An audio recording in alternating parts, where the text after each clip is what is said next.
మీలో కళ్యాణి ఎవరు? నమస్తే సార్. ఇందాక మీతో ఫోన్లో మాట్లాడింది నేనే. చెప్పమ్మా, ఏంటి ప్రాబ్లం?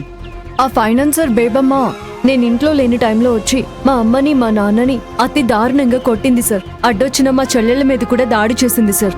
మా కుటుంబ సభ్యులందరినీ భయభ్రాంతుల్ని చేసింది సార్. ఓకే, విషయం అర్థమైంది. ఆవిడ మీ కుటుంబ సభ్యుల మీద దాడి చేసింది అనడానికి ఏమైనా సాక్ష్యాలు ఉన్నాయా? ఉన్నాయి సార్. పూరి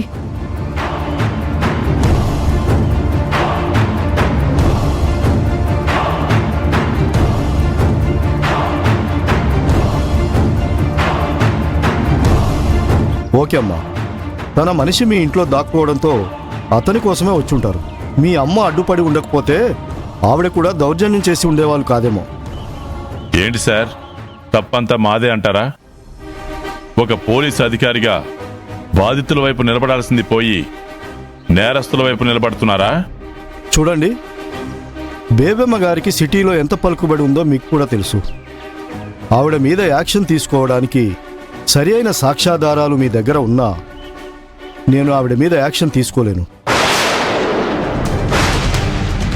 చిచి, అలా మాట్లాడడానికి సిగ్గుగా లేదు? ఏం మాట్లాడుతున్నావు? మా నాన్న అన్న దాంట్లో తప్పే ఉంది సార్. బేబమ్మకు పేరు ప్రతిష్టలు పలుకుబడులు ఉన్నాయనే కదా ఆవిడికి భయపడుతున్నారు. ఆవిడ మీద యాక్షన్ తీసుకోవడానికి పెరికి వారిలా మాట్లాడుతున్నారు. చూడండి, బేబమ్మ మీరు అనుకున్నంత చేత కానిది కాదు.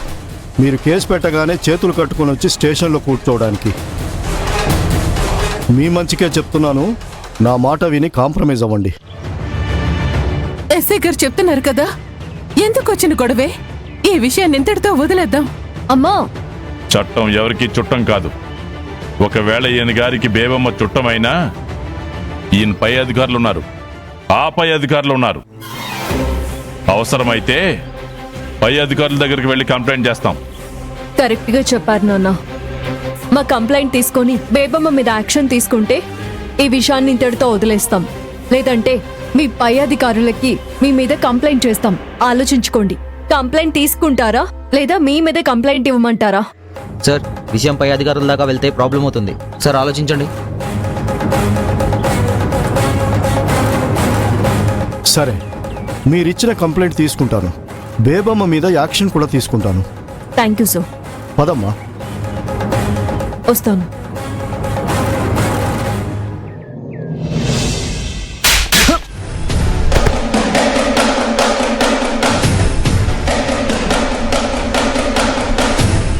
ఏరా నీతి లేనోడా, ఆ రోజు నీ పొలం పెట్టుబడికని నా కాళ్ళు పట్టుకొని అప్పివ్వమని ఏడ్చావు.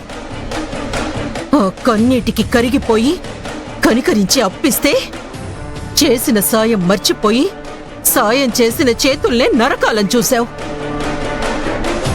నీలాంటి నమ్మక ద్రోహిని ఏం చేసినా పాపం లేదురా. అల్లుడు కానివో.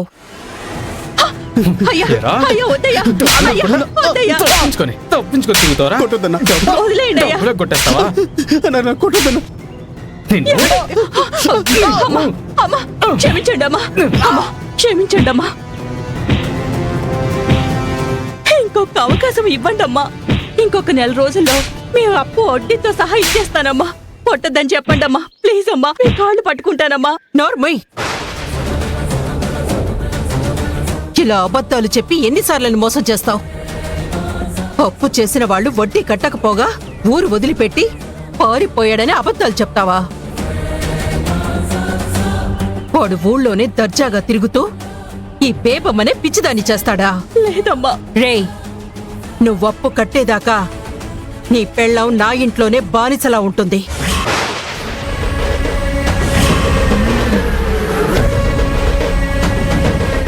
అప్పు కట్టి నీ పెళ్ళాన్ని తీసుకెళ్ళరా. బేబమ్మ గారు, బేబమ్మ గారు, క్షమించండి బేబమ్మ గారు. ఇంకొక అవకాశం ఇవ్వండి బేబమ్మ గారు. ఒక్క నెల రోజులు గడువు ఇవ్వండి. మీ అప్పు మొత్తం తల తాకట్టు పెట్టినా సరే తెచ్చిస్తాను. ఒక్క అవకాశం ఇవ్వండి బేబమ్మ గారు.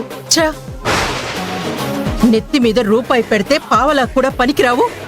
నువ్వు తల తాకట్టు పెట్టి అప్పు తీరుస్తానంటే నమ్మడానికి నేనేమైనా వెరిదాన్ని అనుకుంటున్నావా? అల్లుడు, సరే అత్తయ్య గారు.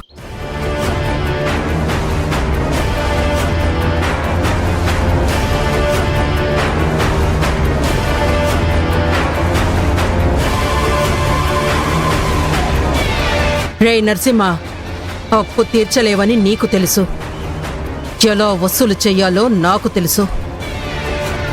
అందుకే నీ ఇంటిని నాకు అమ్మేస్తున్నట్టుగా డాక్యుమెంట్ సిద్ధం చేశాను. సంతకం పెట్టు. అమ్మా అమ్మా, వద్దమ్మా, అన్యాయం అమ్మా. ఉన్న ఒక్క ఇల్లు పోతే వద్దయ్యా. పిల్లలతో నడి రోడ్డు మీద నిలబడాల్సి వస్తుంది. నీ కప్పిచ్చిన పాపానికి నడి వీధిలో పరిగెత్తించావు కదరా, అందుకే నీకు ఈ శిక్ష. సంతకం పెట్టావు. అమ్మా వద్దమ్మా, పెట్టావు. నేను పెట్టలేనమ్మా. మీ కాళ్ళు మమ్మల్ని పట్టుకుంటానమ్మా. వదిలేయండమ్మా. వద్దమ్మా, మీకు దండం పెడతా. వదిలేయండమ్మా. పెట్టవా? ప్లీజ్ అమ్మా, మీకు దండం మీ కాళ్ళు పెడతానమ్మా. పట్టుకుంటాం. ప్లీజ్ వద్దయ్యా. అమ్మా. పెట్టవా? పెట్టరా? అమ్మా,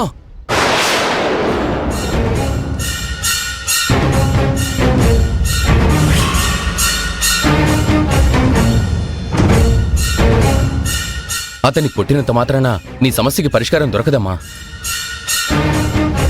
అయినా ఇలా బలవంతంగా సంతకం పెట్టించుకోవటం చట్టరీత్యా నేరమమ్మా. నా మాట విని అతనికి ఒక 1 నెల రోజులు గడువు ఇవ్వమ్మా. వీణ్ణి కొట్టడం నేరమా? 6 నెలల క్రితం అప్పు కోసం నా కాళ్ళు పట్టుకున్నాడు. ఇప్పుడేమో 1 నెల రోజులు గడువు ఇవ్వండి అని నా చేతులు పట్టుకుంటున్నాడు. రేపు ఆ అప్పు తీర్చలేక నా పీక పట్టుకుంటాడు. పర్వాలేదా? అది కాదమ్మా. రే మల్లికార్జున్, వాళ్ళు అడిగారని అప్పు ఇవ్వగలిగాను కానీ నువ్వు అడిగావని గడువిస్తే అప్పులిచ్చే ఈ చేత్తోనే చిప్ప పట్టుకొని అడుక్కోవాల్సొస్తుంది. అది కదమ్మా, నేను చెప్పేది ఒకసారి విను. ఏం చేయాలో నాకు తెలుసు. ముందిక్కడి నుంచి నువ్వు వెళ్ళు.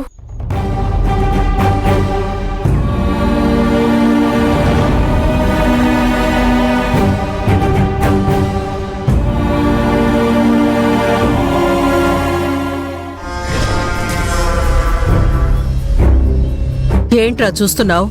సంతకం పెట్టు. వద్దమ్మా. వద్దు బేబమ్మ గారు, ఇచ్చేస్తాం బేబమ్మ గారు. బేబమ్మా, వాళ్ళు అప్పు చేసి తప్పించుకున్న మాట నిజమే కావచ్చు, కానీ ఇలా నట్టింట్లోకి తీసుకొచ్చి గొడ్డును బాదినట్టు బాదడం కరెక్ట్ కాదు. పైగా మనం కూడా పిల్లలు కలవాళ్ళం. వాళ్ళ ఇల్లు లాక్కొని కట్టుబట్టలతో నడివీధిలో నిలబెడితే ఆ ఉసురు మనకి మంచిది కాదు. నోరు ముయ్యండి.